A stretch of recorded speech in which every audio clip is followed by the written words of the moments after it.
اللہ علیہ وسلم نے فرمایا میرا رب کریم جب کسی کو بیمار کرتا ہے نا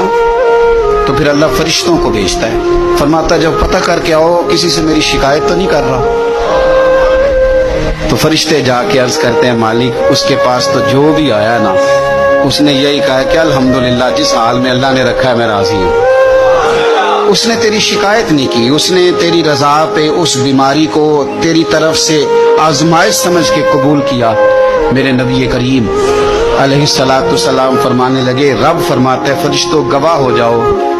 اگر میں اسے اس بیماری سے شفا دوں گا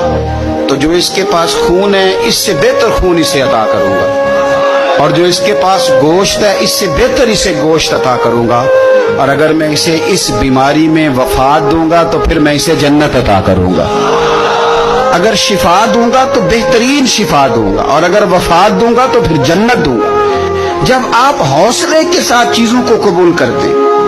جب آپ کی طبیعت کے اندر صبر چھلکتا